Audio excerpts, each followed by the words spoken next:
In this video, we're talking about relationships, as in romantic relationships between two people. Now, if you're in a relationship with more than one person and there are 3, 4, 5 or more people involved in your love life, including yourself, well, that's above my pay grade. I don't even want to touch the financial realities of that situation. So for now, I'm just going to be focusing on relationships between two consenting parties. And if you've ever been in a long-term relationship or married, you know that money is inevitably going to come up at some point in the relationship. Sure, money is probably the last thing on your mind when you get into a new relationship. It's all about feelings and love. I mean, you don't always want to be talking about your finances with each other, but unfortunately, avoiding these conversations can lead to bigger problems later on down the line.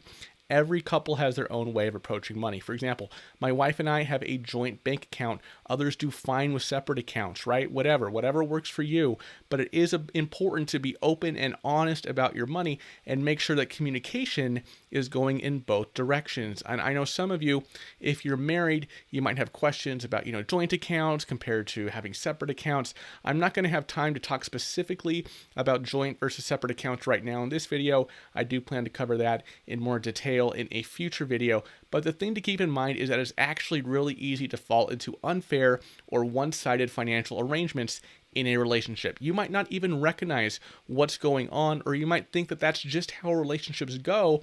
Like I said, every relationship is different, so it can be hard to come up with something that works for both sides.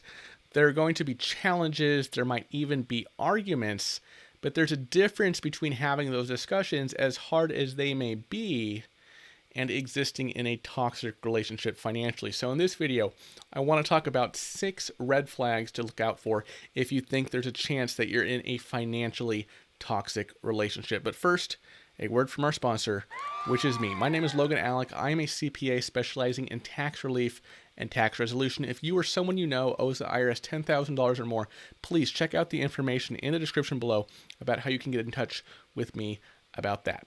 All right, red flag number 1, your partner applies for credit cards in your name.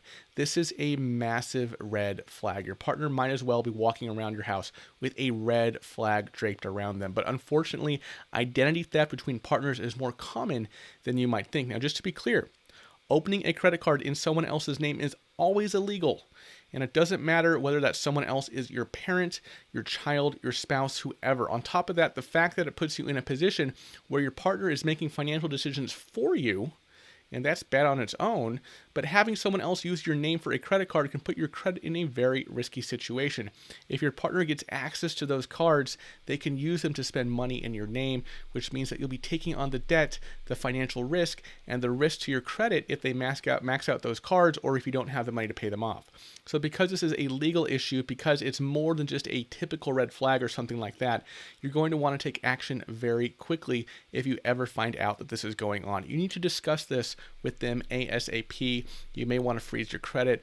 Obviously, you have the option of filing a police report, which may or may not be a step you want to take depending on the specific circumstances, because obviously that will cause a strain in the relationship. And obviously, if you take a step like that, you're probably questioning whether you should stay in the relationship at all. But if you do choose to stay, then you'll need to work out some kind of system where you can rebuild that trust and make sure that something like this doesn't happen again. So again, this is about as big as a red flag you can have when it comes to managing your finances with your partner.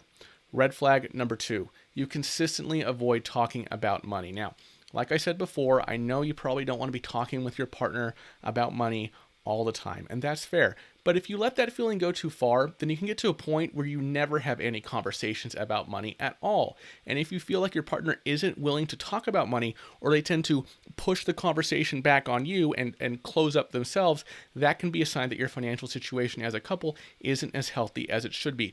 So if you're ever at a point where you want to say something, but you decide against it because you don't want to get in a fight or something like that, well, in my view, that's a pretty clear red flag. If you're in a relationship, and especially if you're in a long-term relationship, then I think it's really crucial that both sides feel comfortable bringing up their concerns or just having conversations about your finances without it turning into a big argument. Sometimes this one comes up as a double standard where one person wants more financial control, so they act like they can bring money up whenever they want, even though they don't let their partner do the same thing. So maybe your partner is always asking you what you're spending money on, But if you bring it up to them, they'll act like they don't need to justify their spending to you. Again, this needs to be a two-way street. Whatever arrangement you have should be fair to both parties. And if you notice anything like this, then you might be in a financially one-sided relationship.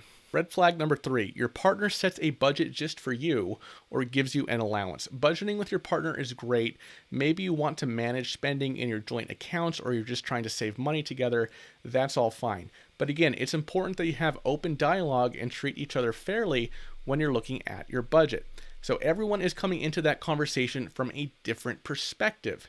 And chances are you and your partner are going to have some financial priorities that are similar and others that are different. That means you need to come up with a solution that makes your money work for both of you. On the other hand, if your conversations about budgeting are all in one direction, if your partner tells you exactly how much you can and can't spend, or they give you an allowance and say, hey, this is all you can spend, and you feel like you don't have any control over how you budget or how they budget, that sounds like a pretty toxic situation. In general, I don't think there's anything wrong with the idea of an allowance. Maybe both of you get $100 in free spending per month, but if your partner expects you to follow through with that, then they should be willing to do the same thing. Red flag number 4, your partner doesn't let you access joint accounts. Okay, joint account.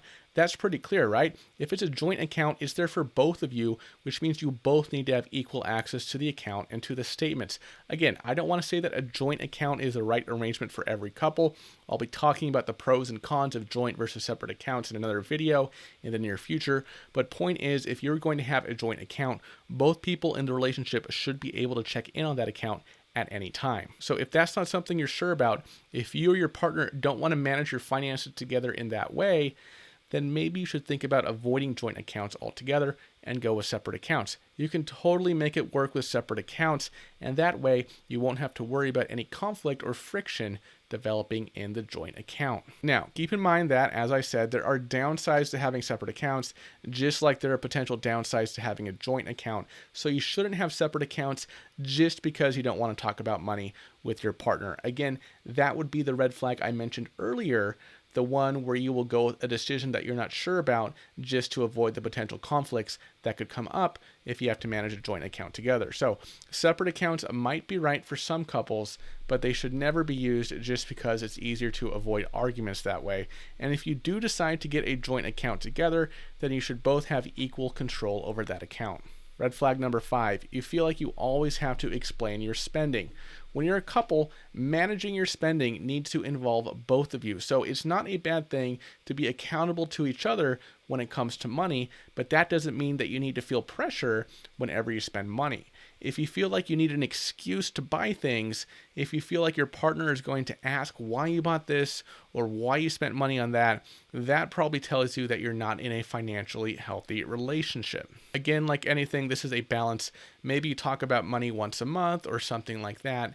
And obviously you shouldn't be spending, whatever you want, however you want, whenever you want, and ignoring how it affects your partner. So that's why it's important to set clear rules and boundaries with each other that work for both of you. As long as you're on track with the budget that you set together, as long as you're hitting your financial goals, you shouldn't feel like they're judging you or making you justify every little thing you spend money on. Red flag number 6, your partner talks about their money.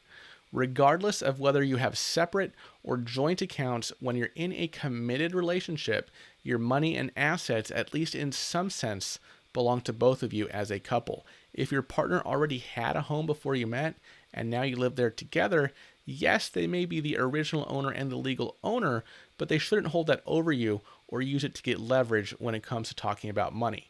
So if they talk a lot about how you spend their money, or you're the one living in their house or something to that effect, where you feel like they're trying to maintain some level of power over you or make you second guess how you're spending money, that's a pretty good sign that you need to have a serious discussion about your finances. Yes, it might be okay for you to have your money and for them to have their money in separate accounts, but you can have that kind of arrangement without it turning into a one-sided form of control. And in the same way, there's nothing wrong with having conversations about how you can both limit your spending, but if they make you feel accountable for using their money as if they have full control over your spending, then you probably need to set some boundaries when it comes to your financial relationship. All right, everybody. So those are 6 red flags that might just be indicating that you are in a financially toxic relationship. Have you ever been in a financially toxic relationship? Let me know in the comments below. And while you're down there, give this video a big ol' like, a big ol' thumbs up down there. I would really appreciate it. And I will see you in the next video.